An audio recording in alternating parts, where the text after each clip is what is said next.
ಕುಂಭರಾಶಿಯಲ್ಲಿ ಜನ್ಮದಲ್ಲಿದ್ದಂತಹ ಶನಿಗ್ರಹ ಈಗ ಬಿಡುಗಡೆಯಾಗಿ ಹೋಗ್ತಿದ್ದಾರೆ. ಆದರೆ ಕುಂಭರಾಶಿಗೆ ಆದಾಯ ಅಂಡ್ ವ್ಯಯ ಏನು ಬದಲಾವಣೆಗಳೇನು ಆಗಿಲ್ಲ. 8 ರೂಪಾಯಿ ಆದಾಯ ಇದ್ದರೆ 14 ರೂಪಾಯಿ ಖರ್ಚಿರುತ್ತೆ.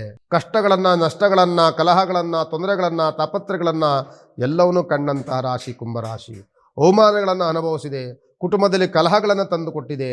ಒಂದಲ್ಲ ಒಂದು ಯಾರು ನಂಬಬೇಕು, ಯಾರು ನಂಬಾರ್ದು, ಏನು ಮಾಡಬೇಕು, ಏನು ಮಾಡಬಾರ್ದು ಅನ್ನುವಂತಹ ಎಲ್ಲ ಗೊಂದಲಗಳನ್ನು ಸೃಷ್ಟಿ ಮಾಡಿದಂತಹ ರಾಶಿ ಇದೇ ಕುಂಭರಾಶಿ. ಮಿತ್ರರಿಂದ ಸಹಕಾರ ಸಹಯೋಗ, ಕುಟುಂಬದಿಂದ ಸಹಕಾರ ಸಹಯೋಗ ಸಿಗುತ್ತೆ ನಿಮಗೆ. ಅತ್ಯಂತ ಆಪ್ತರು, ನೀವು ಯಾವತ್ತೋ ಒಂದು ದಿನಗಳ ಕಾಲದಲ್ಲಿ ನೀವು ಸಹಾಯವನ್ನು ಮಾಡಿದಂಥ ವ್ಯಕ್ತಿಗಳಿಂದ ನಿಮಗೆ ಸಹಕಾರ ಸಹಯೋಗ ಖಂಡಿತವಾಗಿ ಸಿಗುತ್ತೆ. ಸಮಸ್ಯೆಗಳಿಂದ ಸ್ವಲ್ಪ ದೂರ ಆಗ್ತೀರಿ. ಸಮಸ್ಯೆ ಎನ್ನುವಂಥದ್ದು ಖಂಡಿತವಾಗಿರುತ್ತೆ ನಿಮಗೆ. ಇನ್ನೂ 2.5 ವರ್ಷಗಳ ಶನಿ ಕಾಟ ಖಂಡಿತವಾಗಿ ಇದೆ. 7.5 ಇನ್ನೂ ಮುಕ್ತಾಯ ಆಗಿಲ್ಲ.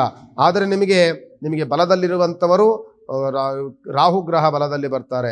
ರಾಹುಗ್ರಹದ ಯೋಗ, ಶುಕ್ರ ಬಲದ ಯೋಗ ನಿಮಗೆಲ್ಲವೂ ಸಹ ಸಿಗುತ್ತೆ.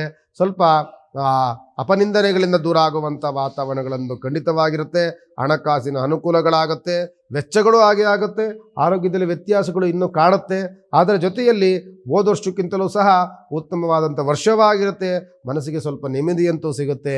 ಹಣಕಾಸಿನ ಅನುಕೂಲದ ಜೊತೆಯಲ್ಲಿ ಕುಟುಂಬದಲ್ಲಿ ಸಹಕಾರ ಸಹಯೋಗ, ಬಂಧು ಮಿತ್ರರ ಸಹಕಾರ ಸಹಯೋಗ, ಸ್ನೇಹಿತರ ಸಹಕಾರ ಸಹಯೋಗ ಖಂಡಿತವಾಗಿ ನಿಮಗೆ ಅದು ನೆರವಾಗುತ್ತೆ.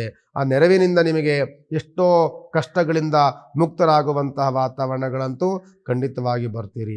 ಜೊತೆಯಲ್ಲಿ ಸ್ವಲ್ಪ ಆಲೋಚನೆ ಮಾಡಿ, ಕೋಪವನ್ನು ಕಡಿಮೆ ಮಾಡ್ಕೊಳ್ಳಿ. ಕೋಪ ಇನ್ನು ಕಡಿಮೆ ಆಗಿದೆ, ಇನ್ನೂ ಕಡಿಮೆ ಮಾಡ್ಕೊಳ್ಬೇಕಾಗ್ತದೆ. ಆತುರದ ನಿರ್ಧಾರಗಳು ಬೇಡ. ಆಲೋಚನೆ ಮಾಡಿ ವ್ಯವಹಾರಗಳನ್ನು ಮಾಡ್ಕೊಳ್ಳಿ.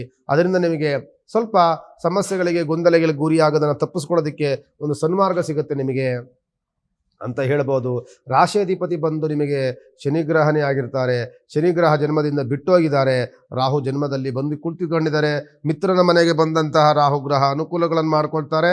ಆದ್ದರಿಂದ ನೀವು ಮಾಡಬೇಕಾಗಿರುವಂಥ ಶನಿಯ ಉಪಾಸನೆ, ಹನುಮಂತನ ಪ್ರಾರ್ಥನೆಗಳನ್ನು ಮಾಡ್ಕೊಳ್ಳಿ.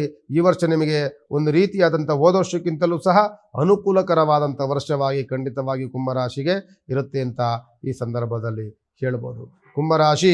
ರಾಶಿಯ ಸುಮಾರು ವರ್ಷಗಳಿಂದಲೂ ಸಹ ಒಂದಲ್ಲ ಒಂದು ಗೊಂದಲಗಳನ್ನು, ವಿವಾಹದಲ್ಲಿ ಸಮಸ್ಯೆಗಳನ್ನು, ಕುಟುಂಬದಲ್ಲಿ ಕಲಹಗಳನ್ನು, ಶುಭ ಕಾರ್ಯಗಳಲ್ಲಿ ಅಡೆತಡೆಗಳನ್ನು ಎಲ್ಲ ಕಂಡಂತಹ ವರ್ಷ.